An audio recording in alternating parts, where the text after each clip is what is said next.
Galera, é o seguinte, não dá pra gente dizer que o primeiro God of War surgiu no PS2 com a ideia mais original do mundo dos games. O jogo veio com a proposta de ingressar no gênero de hack and slash que já estava muito bem dominado por títulos da Capcom, como Devil May Cry ou Onimusha na época.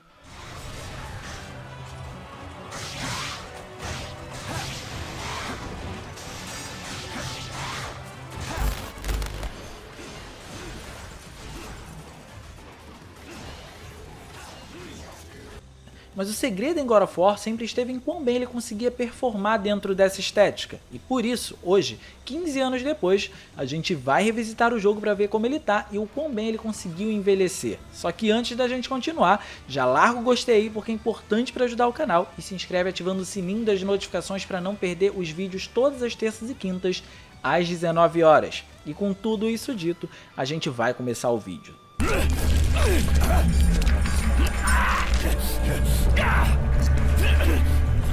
Thank you! Thank the gods you came back for me! I didn't come back for you. E para começar, é importante dizer que o primeiro God of War foi lançado no ano de 2005, bem no auge do PlayStation 2 em que a gente estava recebendo títulos incríveis dentro e fora do gênero de hack and slash. O jogo vinha com a ideia de ser um exclusivo de peso para o console da Sony, e hoje em dia a gente sabe que ele conseguiu atingir esse feito. Acho que não é segredo para ninguém eu contar que a gente assume o controle de um soldado espartano no jogo, que é chamado de Kratos, que está a serviço dos deuses da mitologia grega para poder se redimir de seus pecados, que basicamente foi matar a sua família. E seu principal objetivo no jogo é matar o deus da guerra, Ares, porque ele estava tendo atitudes que estavam caindo no desagrado dos deuses do Olimpo.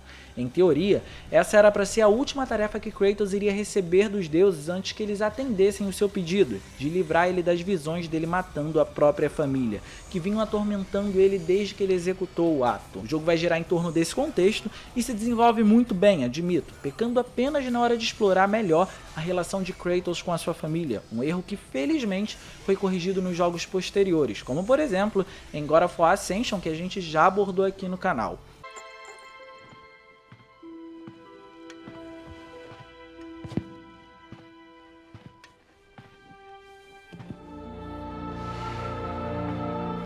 I have been away far too long. O segredo de God of War sempre esteve na sua fórmula viciante. Ele não era apenas um jogo do gênero de hack and slash, ele era um jogo desse gênero que fazia você querer terminá-lo pelo menos mais de uma vez. O trabalho feito na jogabilidade desse jogo foi tão bem feito que existem jogos que ao longo do tempo foram se inspirando nisso, e é possível ver isso tanto na jogabilidade deles ou em mecânicas que o título conseguiu consagrar. Dante's Inferno, Castlevania Lords of Shadows e Darksiders são só alguns dos exemplos que a gente pode mencionar aqui. Mesmo com o jogo tendo sido lançado no ano de 2005, o mais recém-lançado, no ano de 2018, que teve uma jogabilidade completamente reformulada com uma nova fórmula de contar a história, ainda assim recebe a influência de alguns movimentos apresentados pelo jogo original. E é desse trabalho que eu tô falando pra vocês, é em pensar em maneiras nos mínimos detalhes em como fazer o jogador se sentir no papel do personagem.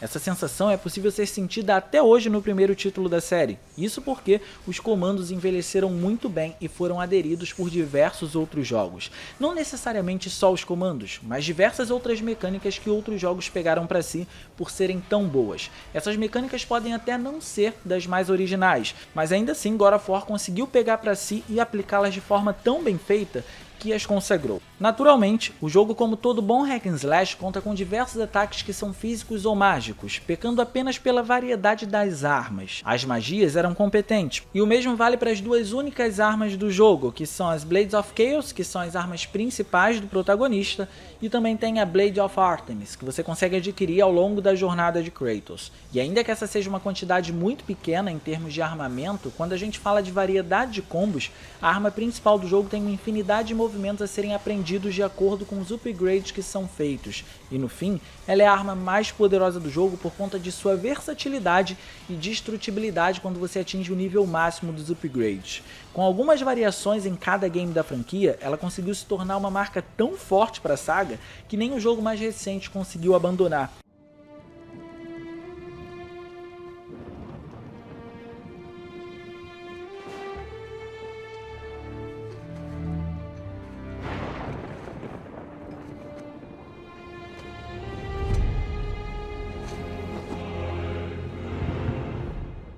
E eu vou ser bem sincero para vocês, qualquer jogo da saga God of War que eu tenha acesso, quando eu vou fazer os upgrades, eu sempre priorizo as principais armas do Kratos. E sobre onde a gente consegue realizar os upgrades, é preciso mencionar que a tela em que a gente consegue fazer isso não é das mais difíceis de ser compreendida não. E eu confesso que prefiro ela do que a que a gente encontra em diversos outros jogos, é tudo muito mais objetivo e direto ali. A gente escolhe o que quer upar e fim, o upgrade está feito.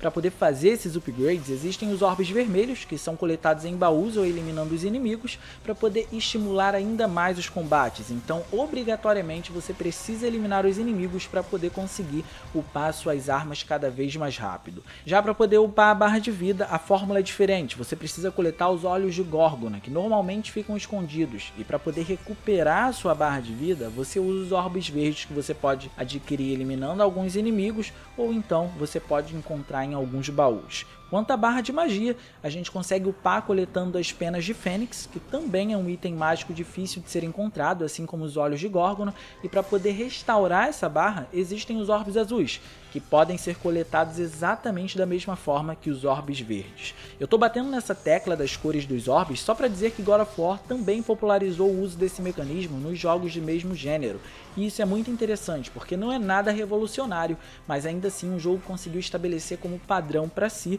e outros jogos foram copiando, vamos colocar dessa forma. E por isso que eu digo que ele pode até não ter sido o jogo mais original, mas enquanto consolidador de mecânicas, ele se sai muito bem. E como o jogo tinha muitos combates, houve uma certa preocupação com a repetição de cada trecho na hora de desenvolvimento. Por isso, além da gente encontrar muitos inimigos, a gente se depara com diversos elementos de plataforma, puzzles e sequências em Quick Time Events, que são uma marca registrada da franquia também. Essas sequências conseguem deixar as batalhas mais cinematográficas e os inimigos mais marcantes, e não é à toa que o primeiro chefe do jogo foi memorável ou a batalha final de God of War 2 se manteve no mesmo conceito.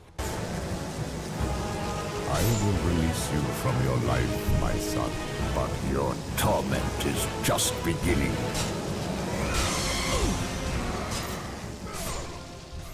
E tudo isso acontece em cenários que, por incrível que pareça, são muito variados. Kratos visita templos, ruas da cidade que estão sendo destruídas pelo deus da guerra, que aparece em um tamanho colossal e é realmente algo incrível de ser visto, e até mesmo um deserto que consegue ofuscar facilmente a nossa visão, dando um certo trabalho de passar dessa parte, para ser bem sincero. E sim, essa variedade também se aplica aos inimigos, que não tendem a respeitar nenhum padrão de localidade e, em outras palavras, não existe um cenário específico para um tipo de inimigo poder aparecer, ou seja, esses inimigos vão surgir misturados de acordo com o progresso na história para poder aumentar a dificuldade do game, e acredite, existe uma boa variedade deles. Mas por fim, os gráficos, finalmente a parte que eu queria falar sobre God of War. Vocês sabem como eu gosto de falar sobre elementos gráficos de um jogo.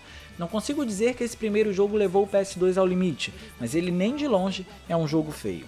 God of War tem um trabalho de texturas bem padronizado, para não poder incomodar o jogador com seus visuais. Então os cenários são bonitos, mas nada extravagante, e os personagens e inimigos são aceitavelmente bem modelados, com uma boa variação, sendo retratados de acordo com o contexto mitológico que o game apresenta. Outra coisa que acaba chamando muita atenção é a interação que a gente tem com o ambiente. Existem muitos elementos destrutíveis e todos os objetos têm um aspecto físico bem sólido, de acordo com o material que supostamente são construídos.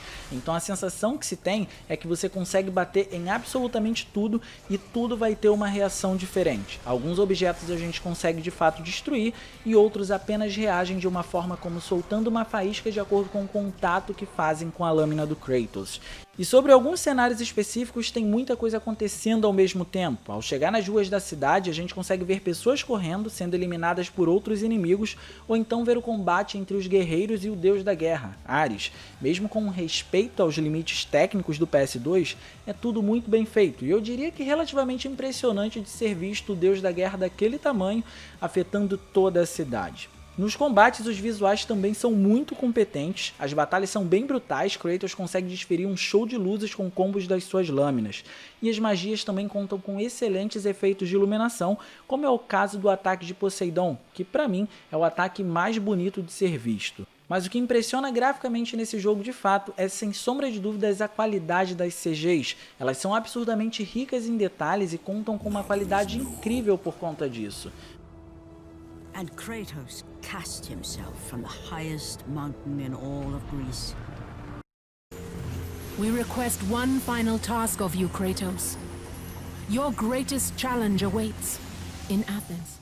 Hoje em dia, 15 anos depois, a gente pode até não achar o jogo uma obra-prima dos visuais, mas se a gente levar em consideração a época do game e que ele roda numa taxa de quadros por segundo sempre acima dos 30 quadros, dá pra jogar ele numa boa sem ter uma experiência atrapalhada por conta disso ou por conta dos visuais. E eu fico me perguntando se God of War pra PS4 vai conseguir repetir esse feito daqui a alguns anos. O que vocês acham com relação a isso? Mas o fato é que o primeiro God of War conseguiu estabelecer novos padrões de qualidade para um jogo do gênero de hack and slash. Ele era um jogo muito rápido, que conseguia passar uma excelente imersão para quem estava jogando, e além disso tinha excelentes visuais, ainda que não impressionassem, eram visuais que eram muito aceitáveis facilmente, principalmente para a época em que ele foi lançado. E depois do seu lançamento, a indústria dos videogames ficou assustada com a sua sequência, que usou o máximo do poder do PlayStation 2. Mas isso daí é assunto para um outro vídeo.